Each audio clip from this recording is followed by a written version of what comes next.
Why are you running for this office? Yes, I mean, I'm running because I've seen the wastage of our tax dollars going for things just like endless bombing campaigns and bombing campaigns overseas. I see how there's a growth of income inequality, especially in our district and throughout our state. This is very indicative of what's happening across the country, but more pronounced, I would say, in the 8th Congressional District.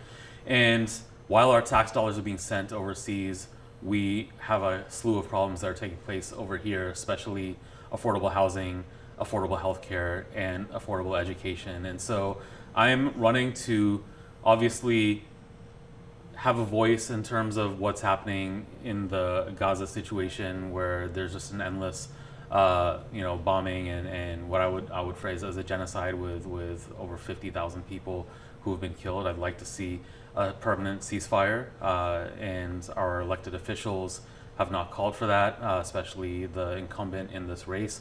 Therefore, I'm stepping in as somebody who has stood for human rights and stood for all marginalized communities. I feel like my voice is needed on a leadership level, and I'll be able to bring those tax dollars that are historically being sent overseas into our district to make sure that we have those human rights that we need. Why should people vote for you?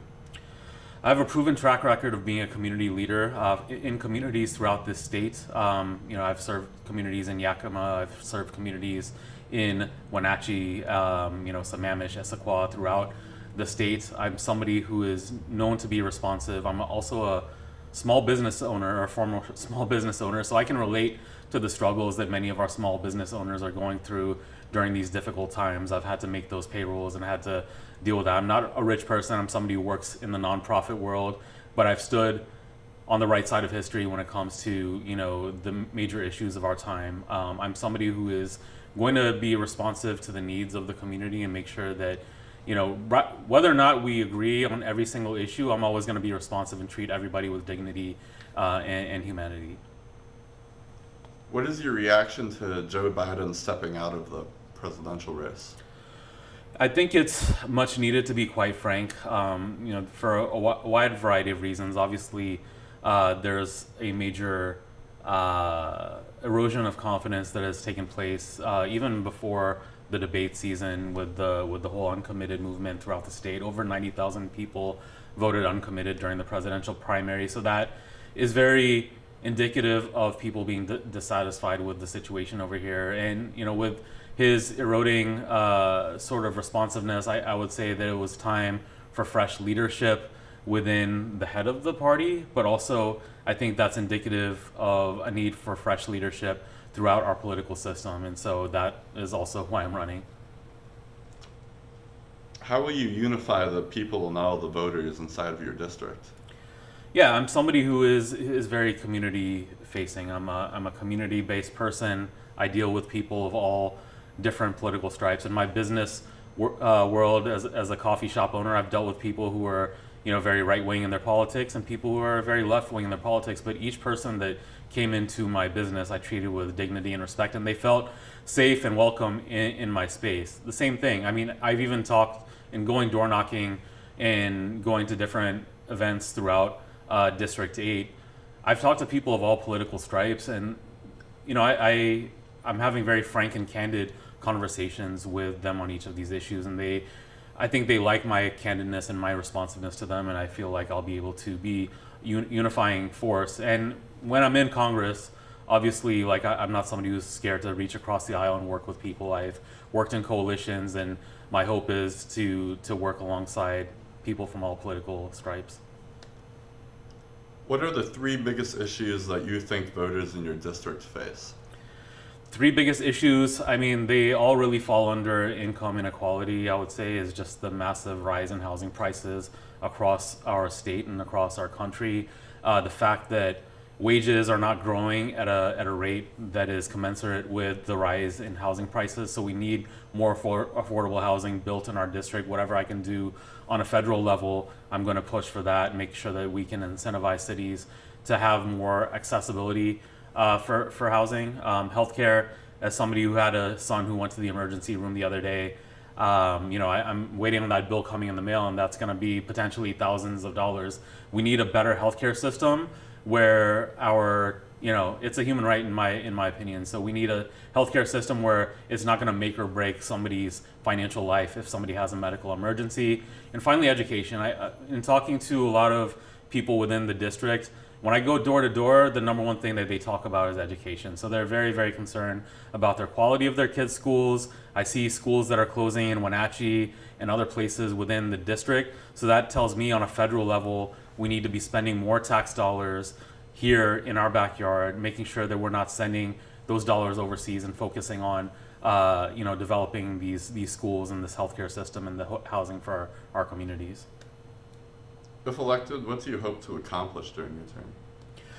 I mean, to be a voice, I'm somebody who stands for something. I've always stood for something. You can look back in my civil rights career. Somebody who stands for something is going to be there on the front lines, fighting for the principles of our time. I see, the wildfires that are taking place over here. I care very much about the environment. We need to do things that are going to help this district mitigate the wildfires that are taking place, make sure that we have more firefighter jobs, and all of this stuff that I'm talking about in terms of, the economics and our tax dollars being sent overseas. Like, we need to reallocate tax dollars for things like this, because this is an environmental issue where, our environment is changing for the worse. Obviously, I support fundamentals of the Green New Deal, but we need to also focus in areas like this that are becoming more and more wildfire prone, to make sure there are more firefighter jobs, that we can ensure that there's more mitigation that's coming from the federal government as well. So really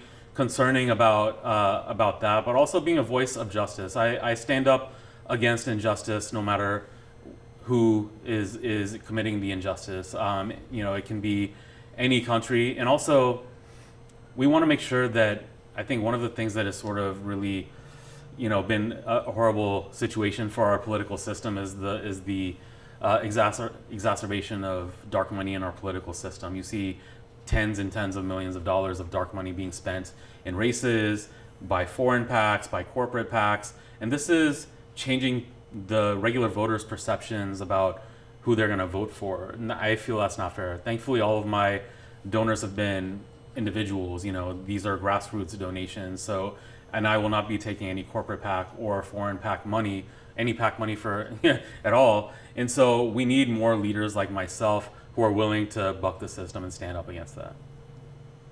Will you accept the results of this election? Yes, I'll accept the results of the election. I mean, we're building a movement for the long term, so my hope is that I'll finish in the top 2 of the primary. And I understand that I jumped in late, but I feel like I have a great deal of momentum. And if I don't make it this time, I feel like we're building a really great program for the future with a lot of support. So I'm excited about the future. And will you support the winner if you do not end up winning? That is a great question. I think in terms of the winner, there are policy things that our communities of conscience care about, specifically around the issue of ceasefire, which the incumbent, Kim Schreier, has not budged on thus far. We have a major block of voters, if we look at the uncommitted movement and many minority communities that exist in the district that are I think 70% of Democrats support a ceasefire, by the way. And so there has to be a difficult conversation with, if she is the eventual winner of the primary, there has to be a conversation as to how are you going to address these concerns by the community. Because then, if she's able to make leaps and bounds and disavow sort of the, outside forces that are pushing for a lot of these votes within Congress, then you may see somebody like me endorsing that candidate. However, if they are not budging, this is a human rights issue of our time. This is not normal. So I don't want to make any promises. My hope is that she'll see the power of our community coming together and hopefully make some changes to her policy.